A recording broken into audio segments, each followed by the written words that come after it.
Good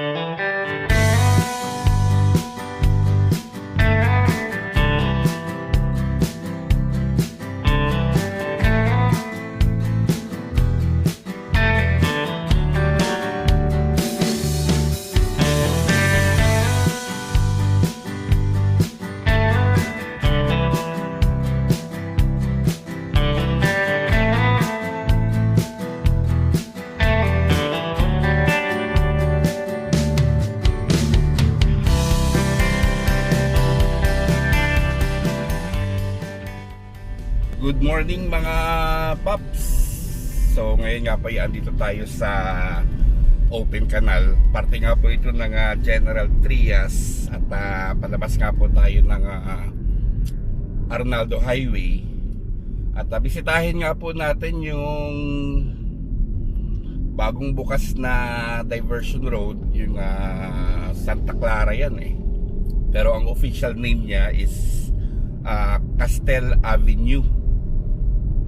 Yan po yung sa may Fiat Lux Academy, no? So naalala ko noon na a few months ago na-i-vlog nga po natin yon, pero hindi pa siya open noon, no? Pero ngayon pasadahan nga po natin nang makita nga po natin hanggang Pag-asa Street yon mga paps, yung Castell Avenue na yan. And also nag-serve din yun as a access para nga po dyan sa eskwelahan na Fiat Lux.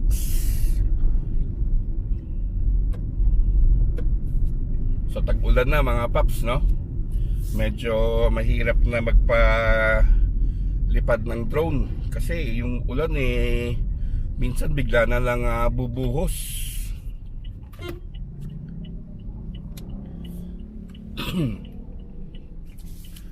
But anyway, ito nga po palabas sa tayo ng Arnaldo Highway. Saka na tayo mag-vlog mga paps itong extension itong itong Daang Hari, yung diretsyo na yan. Kasi wala pa namang movement dyan, ano. Ganun pa rin yan mga paps, hanggang doon pa rin sa may basin ng General Trias yung nagagawang kalsada. Pero yung palabas ng Gob Ferrer ay wala pa nga pong movement. So going back, yung official name nga po nitong diversion road na ito is Castell Avenue. So kapangalan din po siya nung nasa Imus, no? Yung sa may City Hall. Castell din yan eh.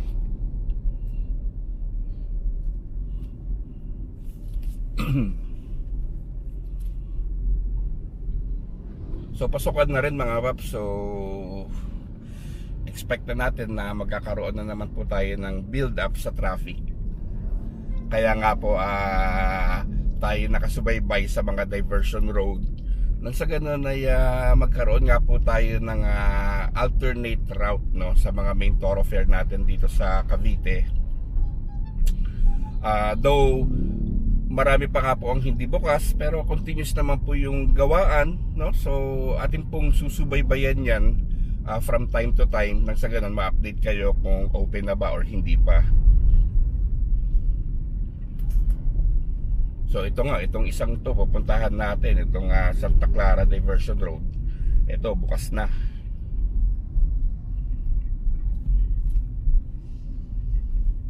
And then later on yung extension na kasi na yan or yung diversion road na yan, isang pagkakaalam ko ay kokonekta pa yan dyan sa likod ng ginagawang SM General Trias, no? Sa may River Park, sa GT Boulevard, sa loob ng General or sa loob ng River Park mga paps. Check din natin kung makikita natin yung kalsada na pagdurugtungan ng diversion road na yan, kasi may continuation pa yan mga papi eh. Hindi lang yan hanggang Pag-asa. Ang sabi nga ay kukonekta pa yan hanggang Open Canal, which is through River Park dyan sa GT Boulevard.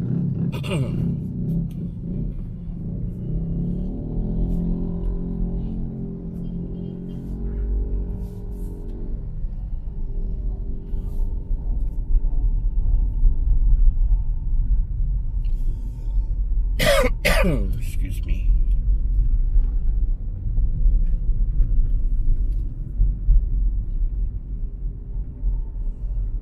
Sinadya nga po natin ngayon na maaga tayo mga papi, alas 6 ng umaga para hindi gaanong mainit. Kasi pag wala namang ulan, yung init naman antindi pa rin, no?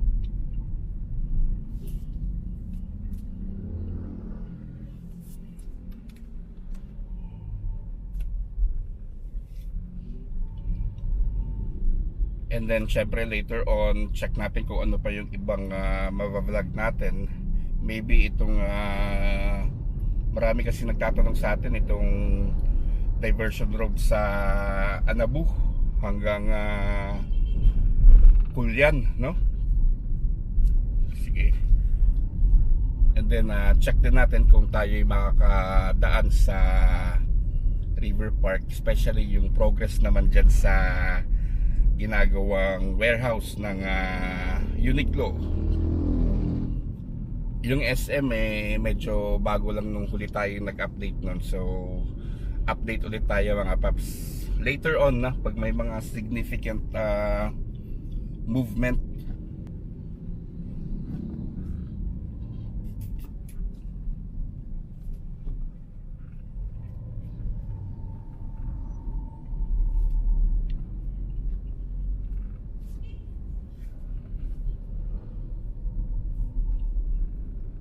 Ito nga pala mga paps, Arnaldo Highway to, General Trias. Papunta nga po to ng City Hall ng Gentry.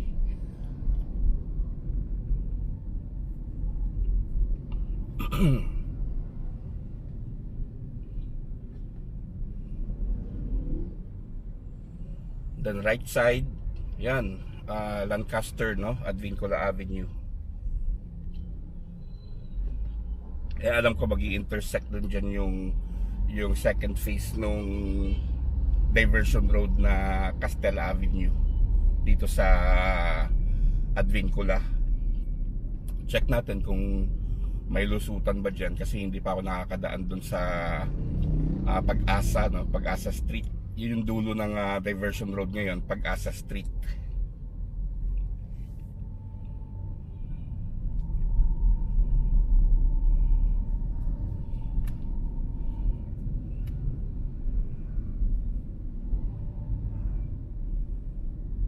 Kung meron kasi akong vlog nun mga paps, yung sa may likod ng SM General Trias, on which yung isang part nga po ng kalsada is putol pa, no, dyan sa may GT Boulevard. Sa loob na nga po mismo yun ng River Park. Yun nga nakita ko may putol na kalsada, and then later on nalaman ko nga po na ayun nga po na itong diversion road na pupuntahan natin ay durugtong pa nga po to, or durugtong pa nga po, no, hanggang sa open canal. So I assume na yun na nga po yung kalsada na lulusutan niya.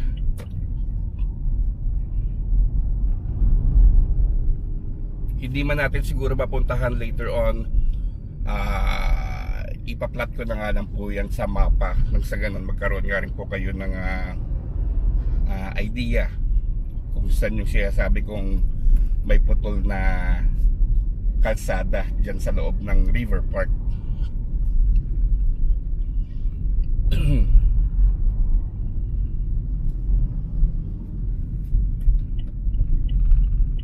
Shoutout nga pala kay Emil, no? Paps, andito ako sa bahagi ng iyong lugar, no? So ito na yung Castella Avenue mga papi. Ito yung Santa Clara Diversion Road. And maybe ang gagawin natin dito is mag-a-adjust tayo ng mga settings natin sa camera, kasi kita nyo naman po mga paps, nakatapat tayo sa araw. Ang pangit naman ng quality, no, na lumalabas sa inyo. Medyo nakatapat nga po tayo sa araw. So sige, set muna natin mga paps.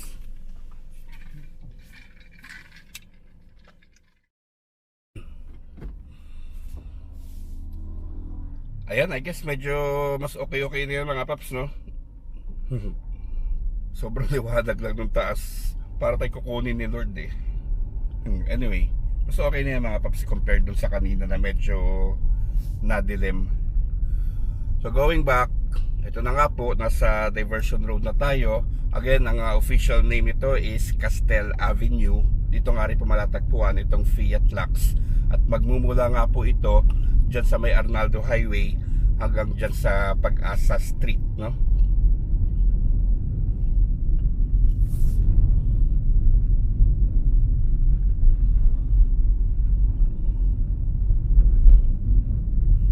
So may mga street lights na rin siya mga papi. Dati daw nung hindi pa bukas to, marami daw talagang natambay dito.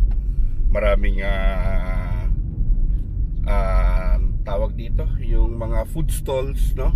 Pero ngayon yata parang pinagbawal na sa pagkakaalam ko mga papsa.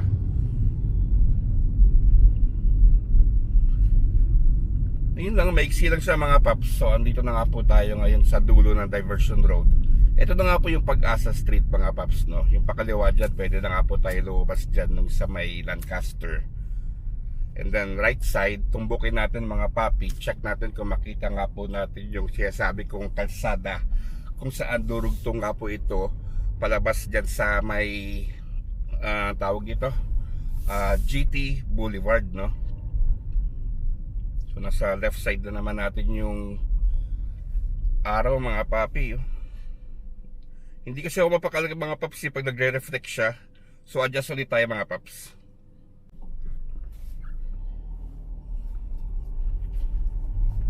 Okay, going back. Pasensya na mga paps ha.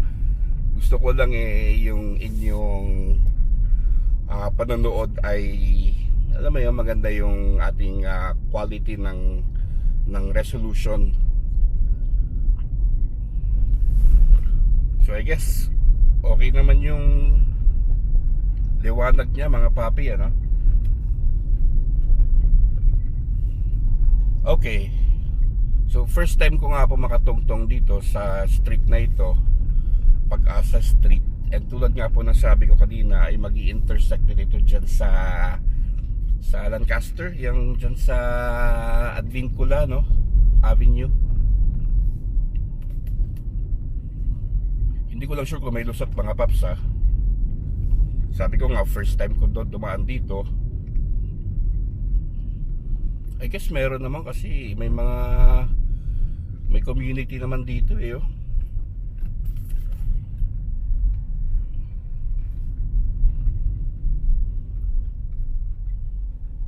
Nabanggit nga po kasi yan ng LGU ng tawag dito ng General Trias na yung Castell Avenue is connected papunta dyan sa River Park.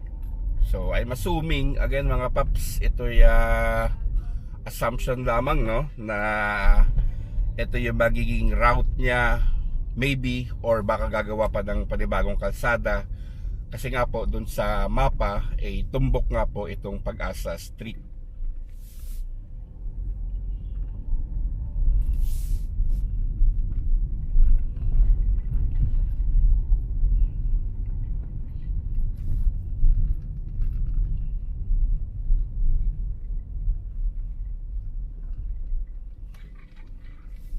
Napanood ko po yung video na yan mga paps, yung nagsalita yung LGU ng General Trias doon sa aming grupo doon sa Metro Cavite and beyond.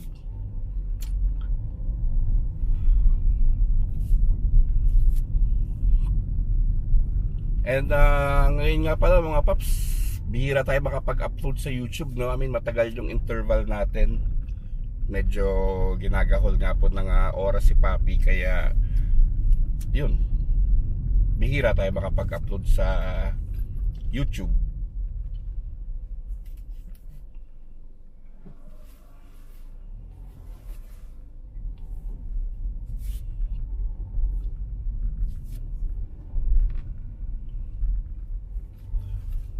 Maybe, no, itong nasa right side natin, dahil ito walang bahay dito sa right side natin, though parang private property siya, may bakod eh, oh. Baka dyan papadaanin yung kalsada, baka lang mga paps.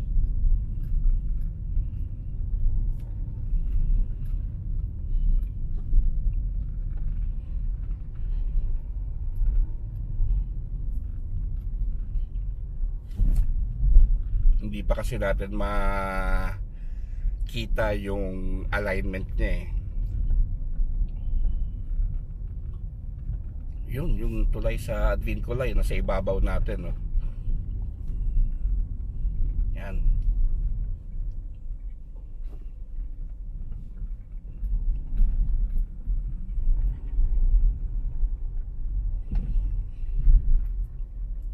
Yan sa taas mga paps, sa Lancaster na yan.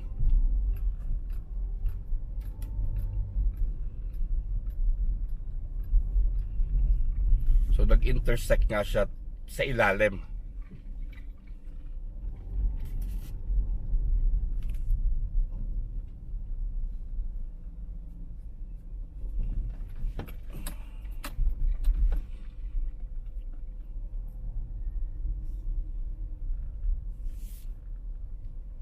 Ang tanong, meron kaya tayong maikutan doon sa bandang dulo? I guess meron naman siguro yan. May mga sasakyan na nakapark dito eh. So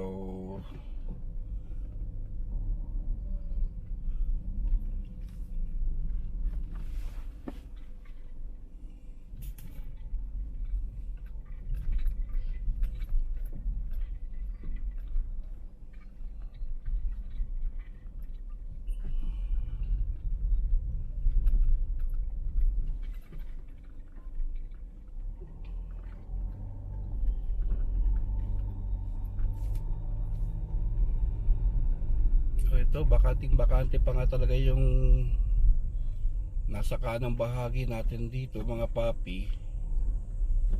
Baka nga talaga dito papadaanin, ano?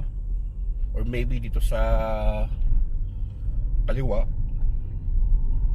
Hindi pa natin alam. Tulad nga po na sabi ko, subukan din natin mamaya mapuntahan yung sinasabi kong kalsada. Diyan naman po sa may River Park. Kita ko na yung SM dito eh. Ito na yung dulo mga paps. Wala nang access dito. Rough road na siya.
mga paps, nakakuha naman tayo kahit papano ng drone shots, no? So hindi na tayo makalayo mga papi. Grabe, daming ibon.